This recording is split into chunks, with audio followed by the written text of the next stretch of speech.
except for one. Just one.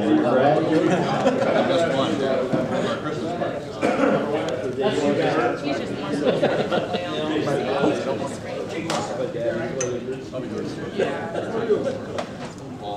All right, folks, we'll get going here. We've got a relatively full schedule with Coach Schafer, Coach Henry, and Coach Larsen. I promised Nate that I wouldn't crack any jokes about his follically challenged. Anyway, we'll bring our first coach up here, Coach Schafer, and I believe he's got a scholar athlete that's going to accompany him at some point in time. So let's put our hands together. Coach Schafer. Once again, welcome. Just want to, I'm at a loss for words here, which is pretty hard for me, but I just want to thank you for coming out and enjoying this time. And I'll give you an update as to where we are with the indoor track. We've had 2 meets since the last luncheon.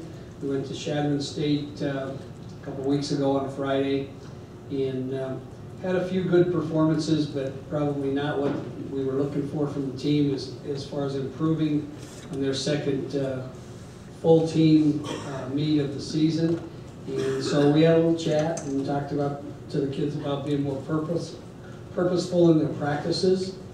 And last week they did a really good job and started to be a little more focused in what they were trying to accomplish in practice, and then carrying that into the meets. And it started to pay off. We ended up with 4 women's records at the Gillette meet, which was hosted by both Tracn and Black Hills State last week. Our women's middle distance team set a record in the distance medley relay, which is a 1,200 meter, 400 meter, 800 meter, and mile leg. And the gals that did that, freshman Carrie Radke ran the 1,200, freshman Carissa Jenstead the 400, sophomore Charlotte McGinnis ran the 8, and freshman Addie Stratmeyer ran the mile. And so they set a first ever relay record for us there. Ran a pretty good time, 13:38 and change. The other records we got from the women, Haley Dunn in the weight throw, and you might remember Haley in the last couple of years, starting as a freshman, she and a couple of her teammates have been trading off the weight throw record for the last 3 or 4 years, and Haley redshirted last year. Well, over in Gillette, she was the first weight thrower we had to break 50 feet for the 20-pound weight throw, and she threw 50'4" this weekend. And unfortunately, that's her last indoor meet of her senior year, because she's taking a 2-week class abroad and is going to miss the next 2 meets. So we're not even going to have her for the conference after that performance. But she did get that school record and broke the 50-foot barrier, which was huge. Although there are a couple of girls behind her. Corey Christensen is redshirting, also broke the old record by about 6 inches.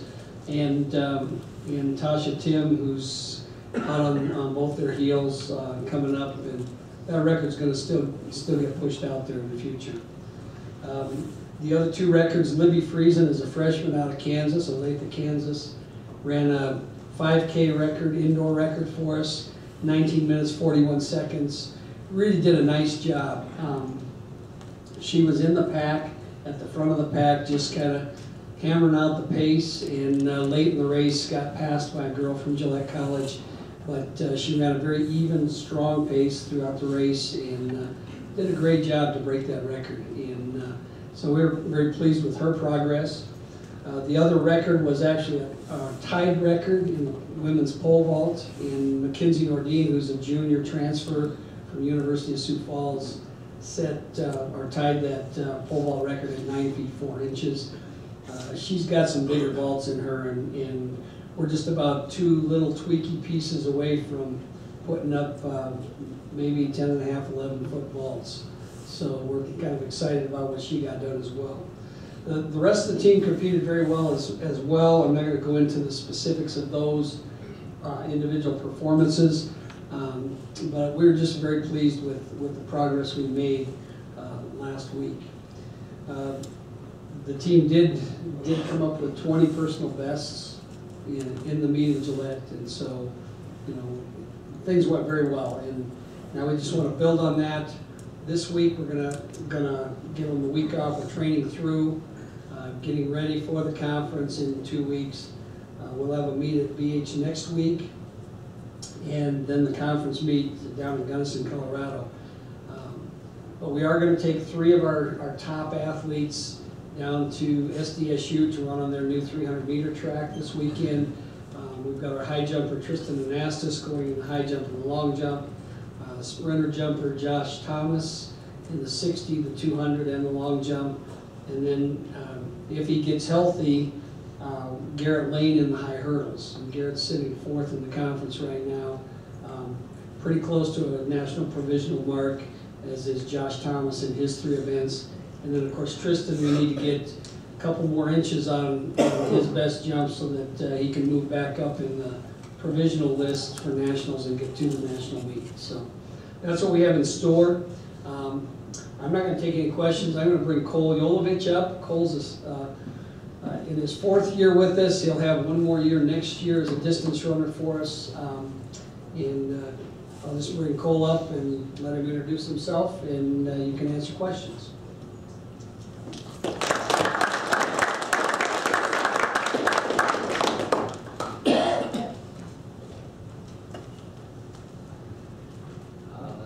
Like you said, my name is Cole Jolovich. I'm a senior civil engineer, and next year I'm going to continue my education and get a master's in construction engineering and management.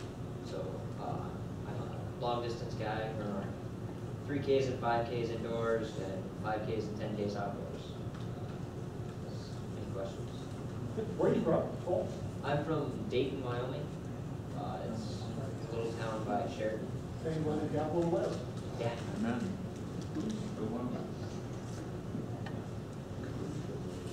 Any other questions?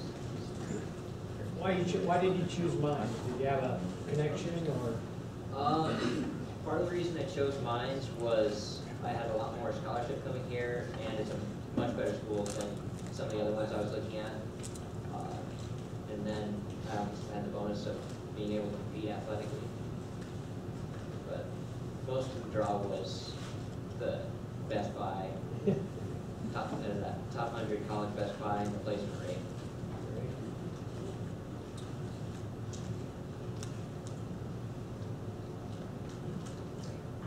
Thanks.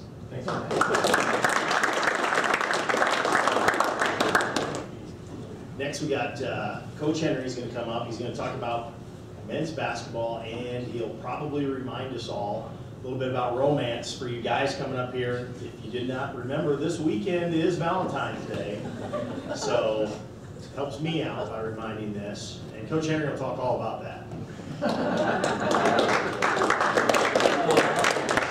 I think I'm in. And Joel's only been here for 9 months. He obviously doesn't know me very well. So. Or my wife, Ann, is the furthest from that. And I'm out of town, so I got my out. You guys have to take care of your stuff because I'm gone. So. Yeah, we had a couple games since last time we talked. One was at home. Did a great job against the team. You know, the last couple games are teams that you know we definitely know we can compete against and get out there and hopefully you know, go into the game with the idea that we're the better team and make sure we got to take care of business. And to be honest, we haven't been in that position a lot this year. We have a few other games, haven't taken care of business like we want to or needed to, whether it's win by a little or get beat or whatever the case is. And I was really proud of our guys, excuse me, that they came out in that game and they did what they needed to do to take care of business. You know, we came out, we shot the ball well, we guarded as good as we've done in the past, you know, a few games before that and whatnot. So I was pretty excited about that. But then we went into the Johnson Wales game last weekend and said the same thing to them: is okay, here's a team that you know we're you know probably better than in all the spots, but that doesn't mean much in basketball, and especially if you don't shoot it well. And that was one of the things that I wanted to make sure that they understood is we were 9 for 13, I think, from the three-point line when we were here against that team, and you know got up by 40 some or whatever it was. And you know, a lot of that had to do with knocking down shots. You know, like we talked about from day one. I'm like, okay, what happens if we don't make those shots, and what happens, how does that affect our defense, and how does it affect this and that, and sure enough, and I say it, hopefully that's not the case going into games, but sure enough, that was the case down at Johnson and Wales. We could not make a 2-foot shot, much less a 3. You know, we were 2 for 10, I think, in the first half, and 0 for 6 in the second half. So, you know, we had to battle through some things, and not a bad team whatsoever we're playing against, on the road, of course, and our guys just found a way to win. A big part of winning that game was, you know, we had Connor Koulis back. You know, he gets another double-double, and, you know, his 15, 18 points and 15 rebounds, something crazy again.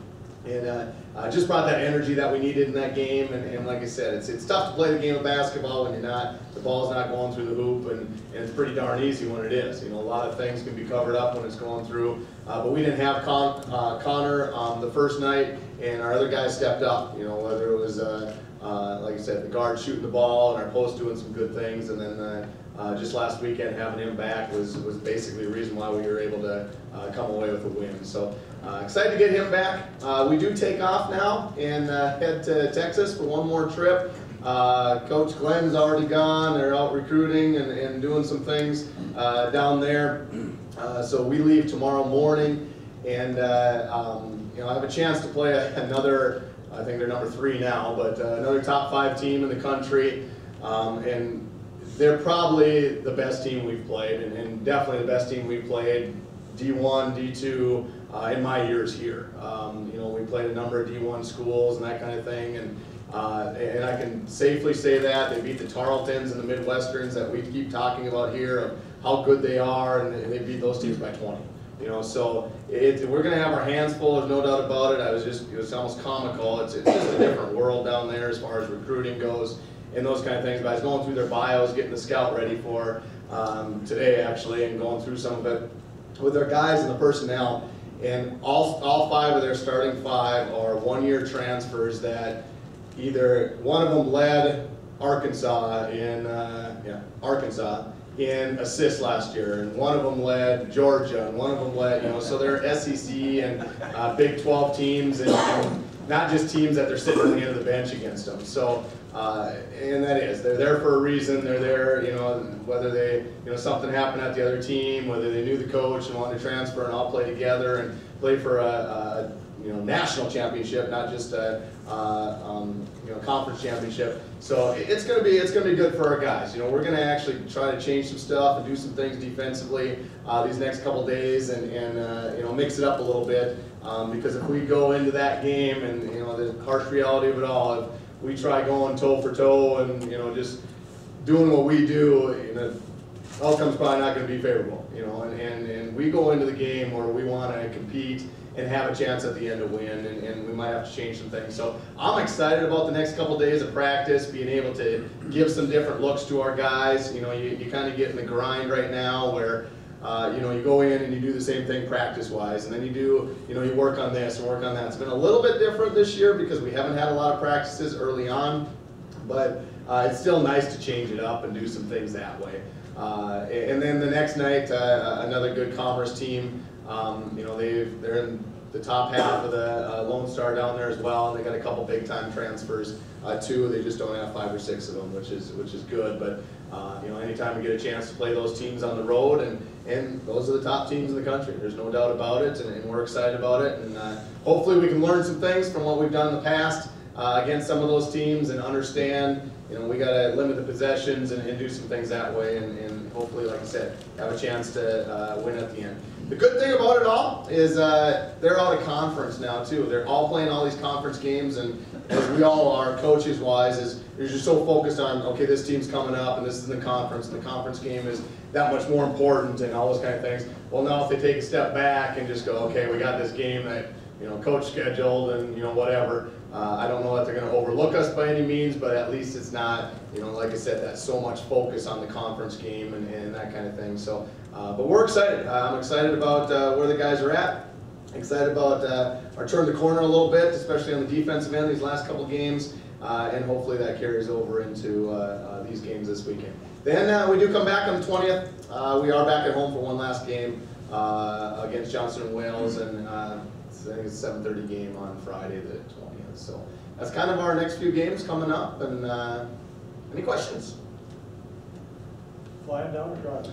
We are flying on this trip, yes. Which I'm not overly excited about, to be honest. Usually you're excited to go fly and that kind of thing, but you know, and a lot of people don't understand the preparation of taking a group places. If you go on vacation with your family, there's enough to do. Imagine, you know, tripling that and getting a bus and getting vans and getting hotel rooms, trying to get practice schedules put together, places to practice, and then because of the oil down there as well, it's kind of like going up to Williston and trying to get a reasonable rate. We can't even stay in the same town as we're playing in, so now we got to get a practice schedule in that town with another university that's got a career fair going on in their gym. And I mean, there's just so many things to go on the road that you just don't understand, but the fact that we were stormed in and did all the things last trip and stuff, I watch the weather on a minute by minute basis here right now. So hopefully it's good that way, but then once we get there, we do have, you know, another couple-hour bus ride to not even the place we play, but another place, and then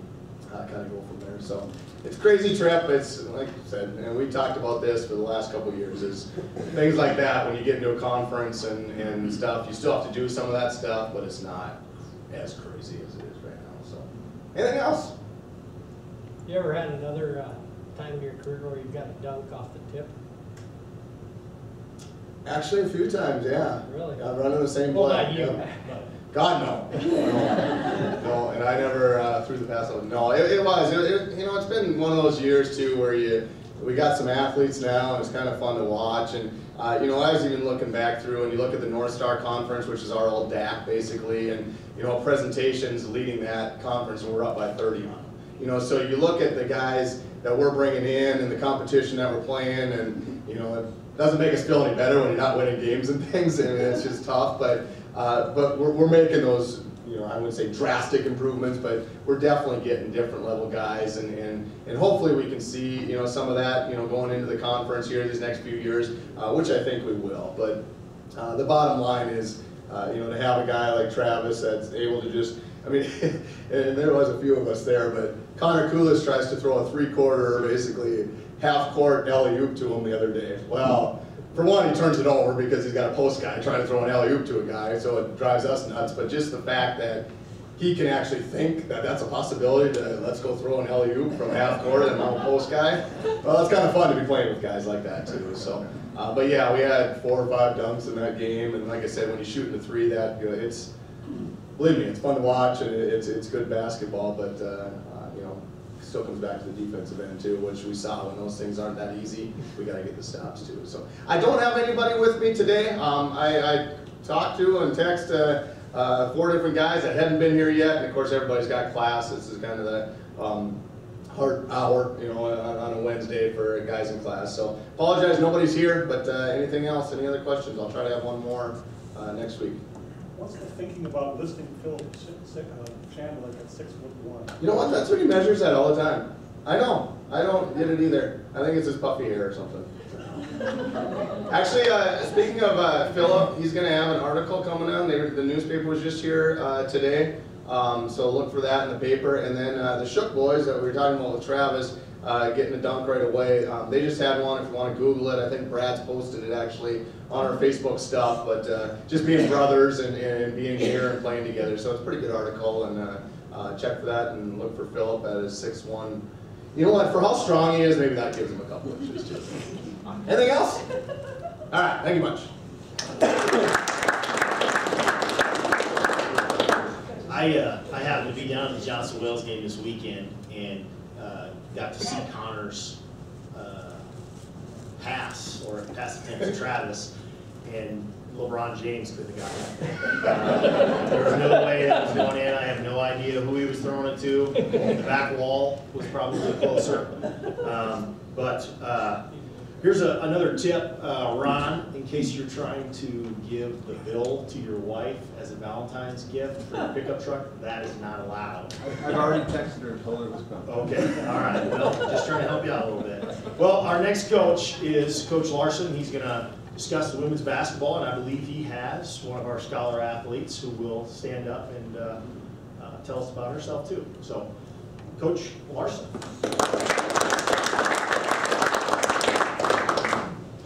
Thanks everybody for showing up.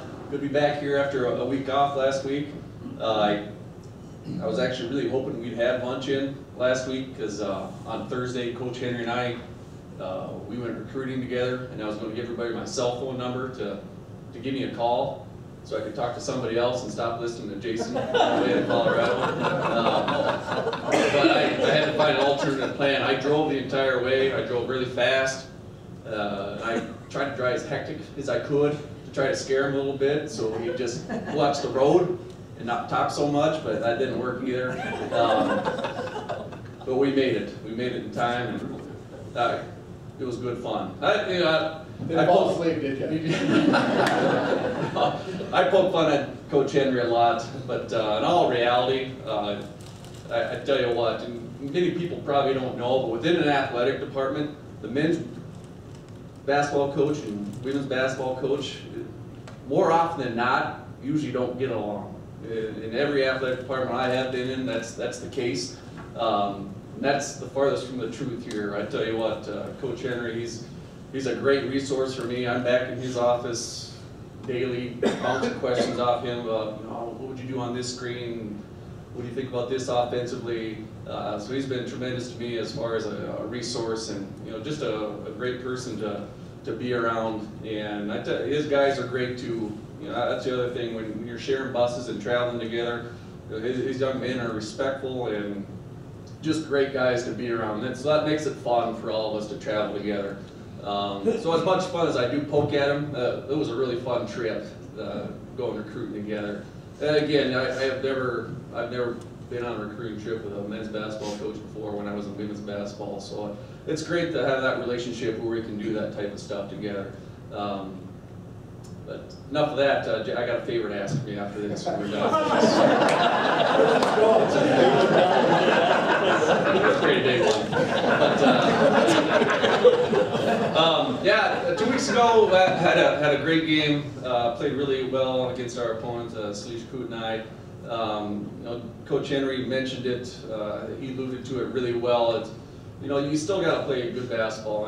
We tell our team a lot, we don't care if we're playing Colorado State, Wyoming, it doesn't matter. It's all about how you guys perform.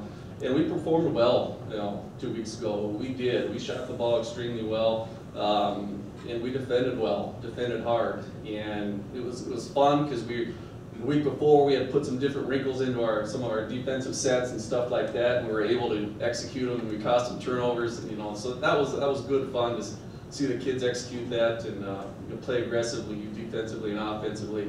So it was a good game. We played well, and it was a good opportunity to get a lot of kids some playing time. And as always, it's just a great confidence booster to see the ball go through the hoop as much as it did that game.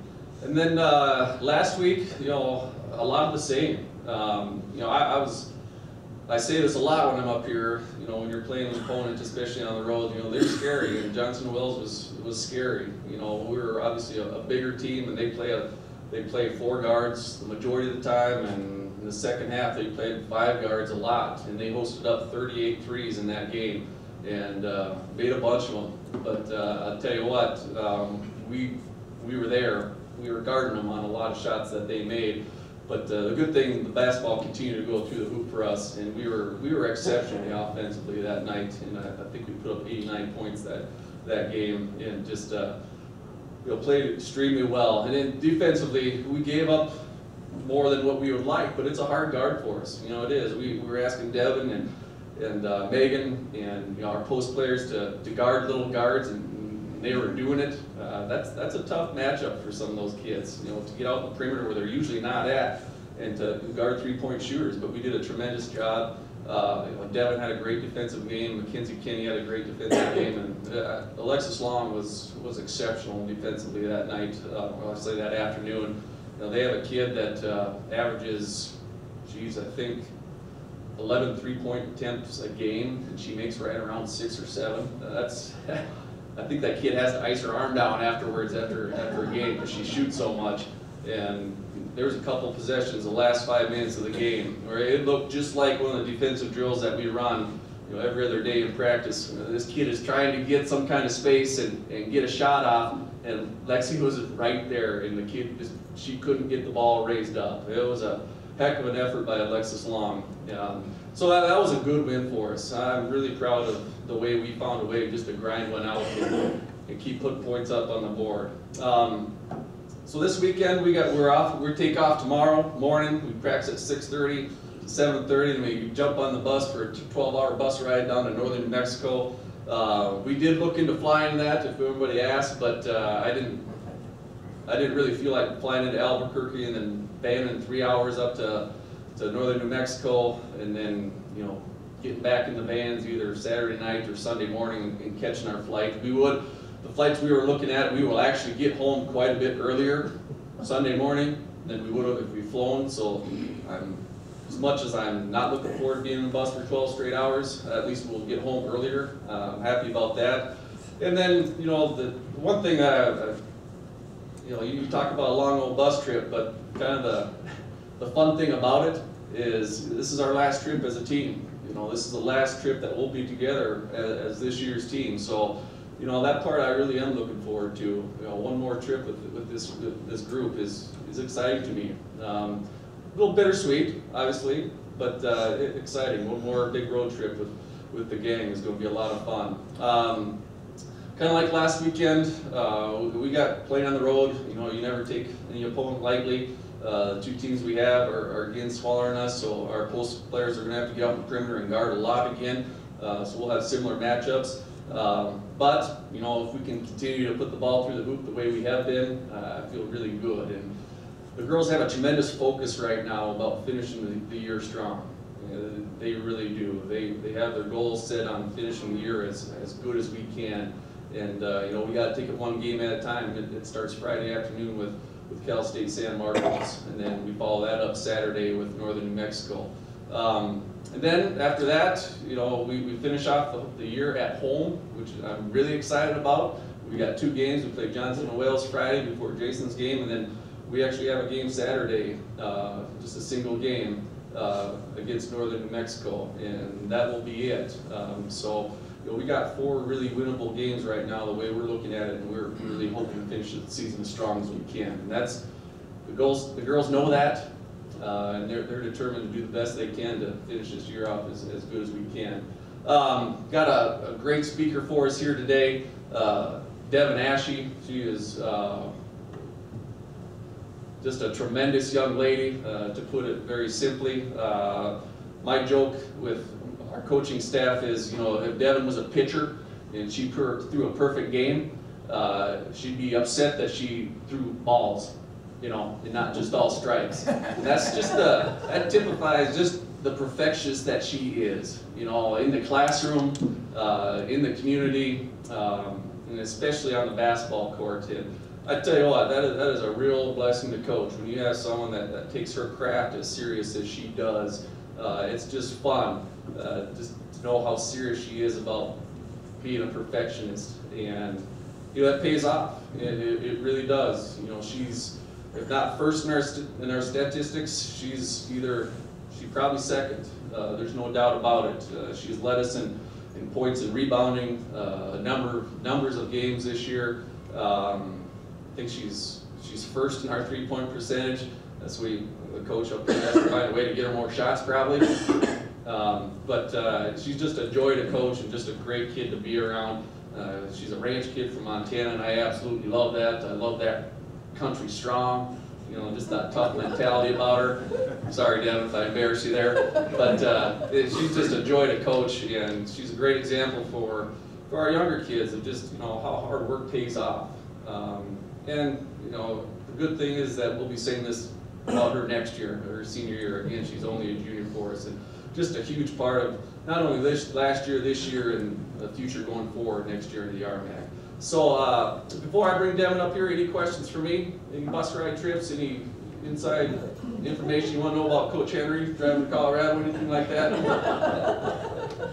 Yeah. I know it's a little premature, but looking forward to next year, look at Black Hills. They're very competitive. You beat them this year. Are you getting kind of excited to get into the RMAC? And just yeah. If I had a penny every time somebody asked me that question, I could probably retire next year. That's how excited I am. But we do keep a close look at the RMAC. just to try to compare and contrast where we might be. It's not so much the standings, but probably the stats of what teams are putting up offensively and giving up defensively. With those numbers, we fit in very well. But the thing that you kind of forget about a little bit, if you can speculate all that stuff, but next year is going to be, our eyes are going to be wide open, because I have never made any of those trips except for the Black Hills State and the Shadron. So every trip that we make next year is going to be brand new, and that's a big part of it, learning how to travel and learning what to expect in the opposition's gym and stuff like that. Other than that, personnel in RMAC, there are good players there. There is, and we got to continue to do our job there of recruiting and getting our young ladies better in our program. But to answer your question fully, I couldn't be more excited to get in RMAC next year. Especially for our kids. The travel part's going to be a lot easier on them, especially just playing Friday, Saturday, starting in December, where they're going to have a nice routine of either if we practice on Sunday or take Monday off, or take Sunday off, practice Monday, whatever that might be, where they can have a set routine and get real comfortable with that. It's extremely hard to be a college athlete and practice on a Monday, play a Tuesday, take Wednesday off, and then start prepping for a game Friday, all that stuff. So just the routine that they will be in is going to be great for them, especially academically, and not missing nearly as much school. Long-winded question, but answer, that's what you get with me. Sorry. Anything else? All right, great. Devyn's going to come up here and share her wisdom with you now.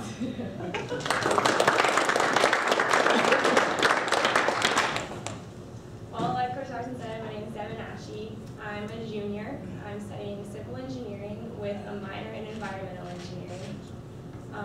Classes this year have definitely been a handful. You get into the junior year of an engineering program and start seeing if you can handle it. So this year it's been a little bit of a challenge with athletics and academics, but I think I've done pretty well, and you really figure out a lot about yourself as you have those challenges. And I've really enjoyed being able to have this opportunity at this school and with this basketball program. And I'm so excited to continue on with it and have another year. It's absolutely crazy for me to think that we have 4 games left. I feel like just yesterday we started our first practice. So it's amazing how time can fly by so fast, and just started to really realize I need to appreciate it a lot more and sit down and just take it in. And I'm really excited moving forward with that. With academics, I actually have an internship lined up for this next summer, so I think I've been doing pretty well to hold on to that, so that's exciting. Basketball, I'm a forward. You guys seen the games. I do like to go out and shoot the 3. Always like that. My mom always, every time after a game when I call my mom, it's like, you shot a 3 for me. That's like her favorite part of the basketball game. So I have to keep my mom happy. But as a team, it's really exciting to come into these last 4 games with our goal, and we really want to go into each game and play the best we can to finish out the season and finish out strong and do the best we can in each game, because we have 3 seniors that we all really care about, and I'm going to be there next year, so really want to play for them as well, and really excited to go into that.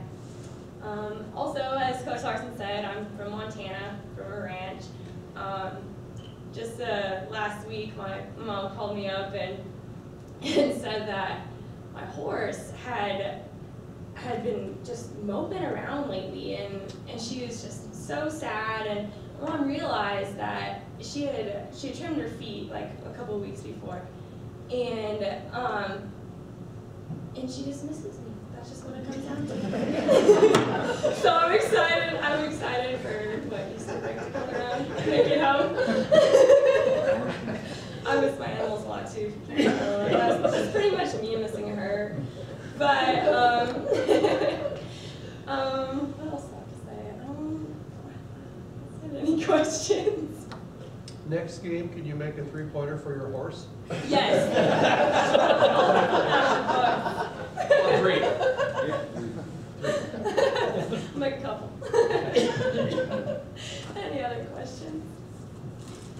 have a favorite Coach Larsen story from a road trip? Oh. Well, Coach Larsen's story. So many, and it's only been 2 years. Let's see. I still think my favorite one was last year when we were in, was it California, wherever we were playing some sand volleyball on the beach. And we're split up into teams, and Coach Larsen's on the opposing team, and Coach Paula and her husband and I were against him. And he was just flailing around trying to get every single ball. There'd be a girl waiting for the ball, and he'd jump right in front of him. He just wanted to win so bad, but we were obviously the better team. But yeah, he definitely keeps things interesting on every road trip. Anything else? Great, thank you.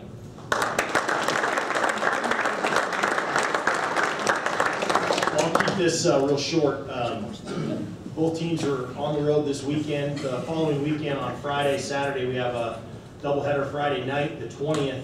It's going to be our inaugural Scholar Athlete Night, meaning we will recognize over 50% of our athletes who are maintaining or either as freshmen had a 3.0 GPA in their first semester of school. So we have 256 athletes. We have over 50% of our athletes are maintaining a 3.0 GPA, which is a big deal. It'll also be our senior night for our women's and our men's program, and I do believe we might be recognizing parents or having a parents' night as well. Full-fledged entertainment at halftime for all of them. Just Gymnastics is coming. We've got a kiddie cheer camp coming in. So it's going to be an action-packed event on Friday. I appreciate everybody's coming again. The last thing that I have is the athletic director is exceptionally excited that we are going into the RMAC to provide stability and sustainability for our athletes in just what Coach Larsen said, in scheduling, and so there can be a routine moving forward, and it's just a positive move for the institution and the athletic department. Thanks again. We'll see you next week.